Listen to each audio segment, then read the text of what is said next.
last job, but it might be the first good one. Does anybody hear that here? Does anybody hear that might be the first good job you really ever had? So experts say possibilities are best for entrepreneurs with real-world experience. So what you already know can be a very much a fuel for creating what you want. So what you need to get is you need to get a great idea. And you need to get a marketing effort. Okay, something behind it to help this, a product ready to sell. You have to have something, you have to have an idea, you have to have something, a concept, something that's solid. You can't be talking about a lot of things, you have to have something you're focused on. You can change, but you need to focus on an idea. Be a build and grow company. Okay, Richard Branson. How many people know Richard Branson? All these little things are his. Virgin Airways, Virgin Records, that's all his companies. Those are all his companies, billionaire. He says, have fun, do good, and the money will come. Do you believe that? Have fun, do good, and the money will come. Does that shatter anybody's belief system? I hope it does. I want to destroy whatever belief system that doesn't say that for you. So have fun, do good, and enjoy what you're doing. The best measure of success is happiness. If you're miserable, stop doing what you're doing. Find what you love to do. The money will come. It's a common saying, I know, but it's true. Product solution. So when you start thinking about what kind of product, who has a product here that they'd like to talk about? Or maybe an idea, product. Anybody have one? You have one? My name is George. You're going to have to speak up, George. We're hard of hearing here. People in the back there. The help of Jeffrey Blake, I found a company called I Find Doctors, so I'm the founder of the company, our co-founder. It's simply a service where it's a directory in the database where you can search doctors by zip code and specialty. Instead of going to Google and search the doctors and not knowing if they are like whatever cardiologist versus chiropractor or something like that. We give you the accurate information of the doctor. You can also, if they have a Facebook account or a Twitter account, also check their Facebook, check their Twitter account. So like database plus like social media. Great. Yeah, it's iFindDoctors.com. So it's for medical doctor facilities as well. So he has an idea. So what problem are you solving? He's solving this problem with finding doctors. So what do your customers have to say, and what do they demand about this? People want doctors. Maybe people don't want doctors, but when you need a doctor, you need a doctor. And then you say to yourself, well, what kind of doctor do I need? I need a good doctor, or do I know the right doctor? So here's a system here that he's working on to solve that problem. And then the next question is, how soon will you make money? Does everybody like that idea? How soon will you make money at the idea? Well, that's a great one to be at, but it can't be all about the money. It's got to be about the people. What do people say? What do they demand? You can focus on this one. This one will come right behind it. So I did a little product matrix right here. So we're talking about modeling, product development, market penetration. Don't have a lot of time to go into that right now, but I want to give you the idea that there's a marketing metric besides the Boston Group marketing system. There's a lot out there to follow. So what is a requirement for... Can you move the screen that way? Because none of the people here can see. Oh, I'm sorry. That's okay. Okay, we're going to move the projector. Keep going. Keep going. Yeah, that's better. Okay, so you have to turn the projector. Is that better? Can everybody see it now? Big screen. I know, I lost my big screen. I got up this morning and I looked in my trunk where I have my big screen and it's gone.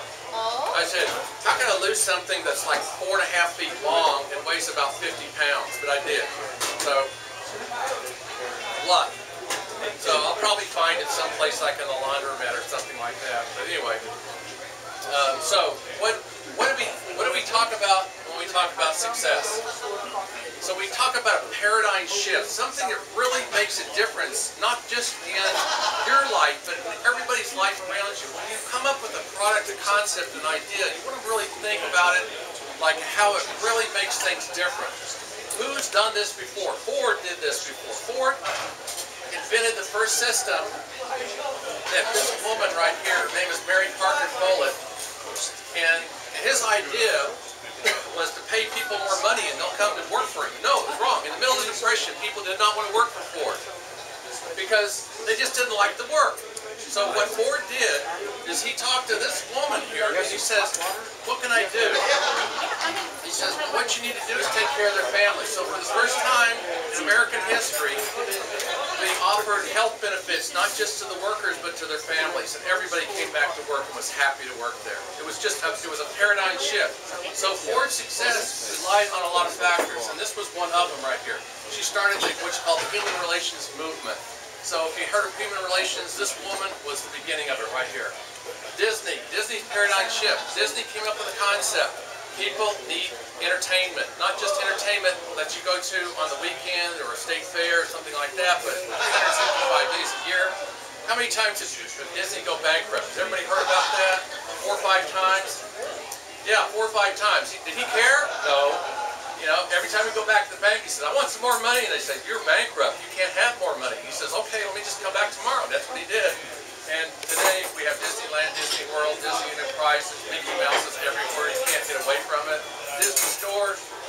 It's all about somebody's belief in success and his paradigm shift.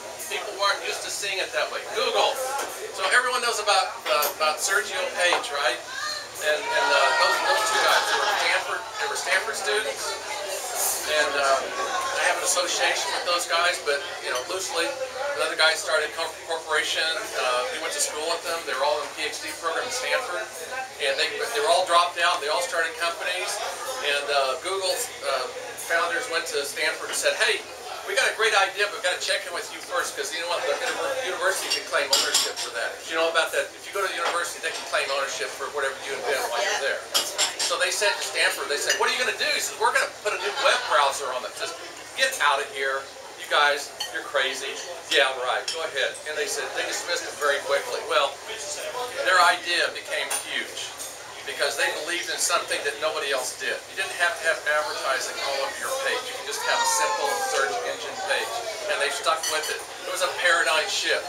So when they focused on the money, how many advertisers could they get on the page, this, that, they weren't. And by doing that, they created something that became even more in demand. So you have to think a little outside the box. You have to think about what do the customers want, what's the demand.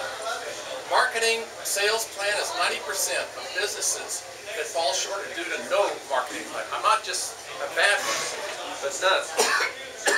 Excuse me. I'm getting over this cold. Anybody got a cold here? Can anybody empathize with me? Okay.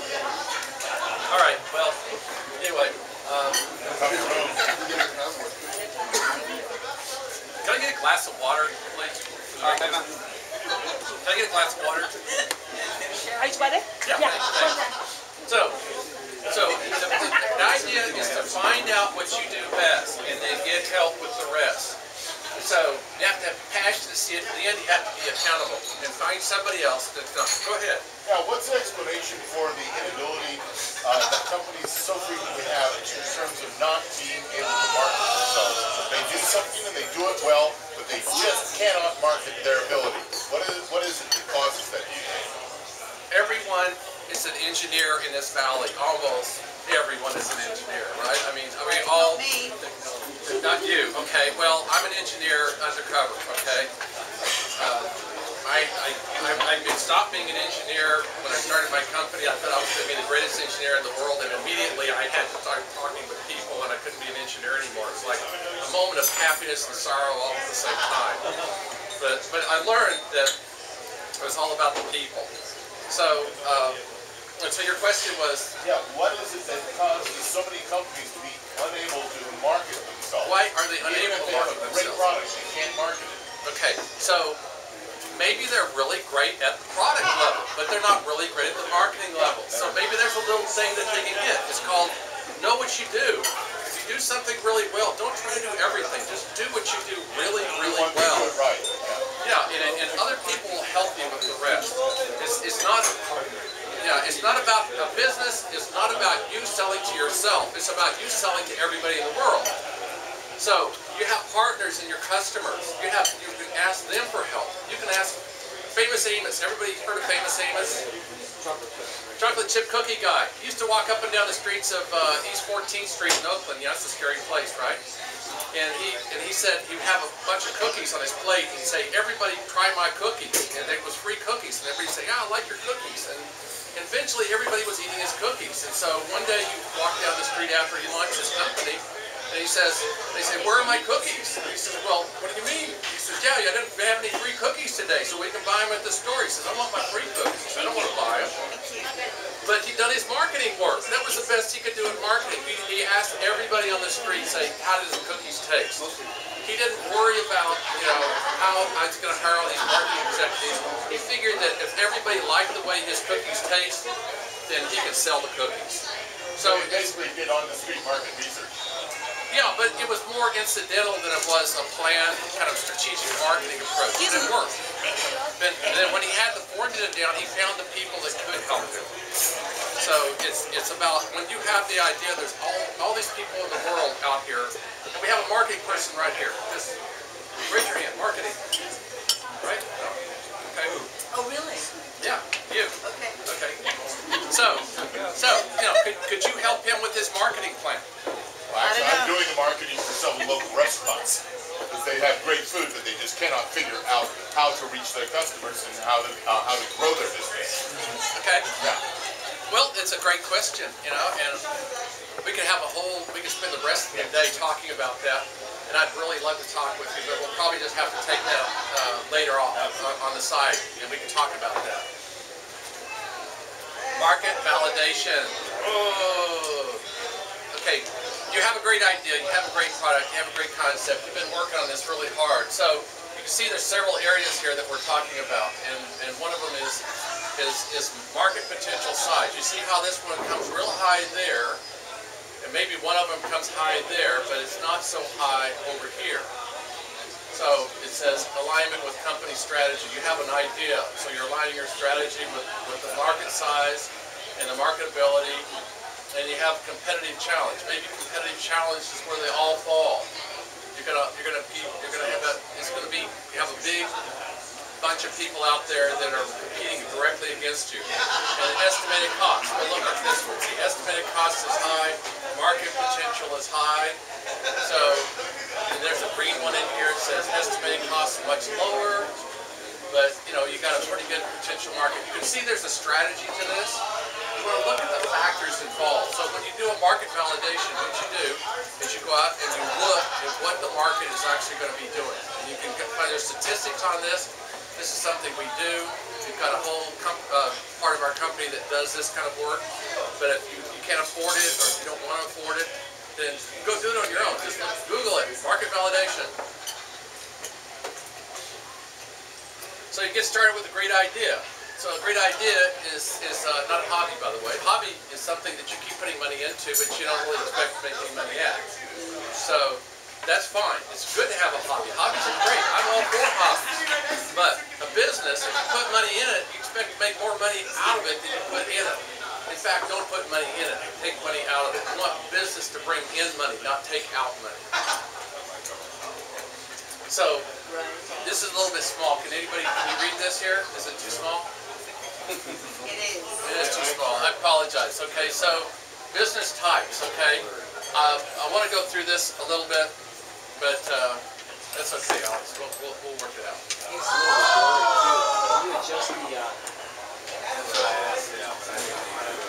Okay, so we got the experts working on this. So personal liability. First thing you want to know about a company is personal liability. You have a house, you have a car, you have a dog, you have a wife.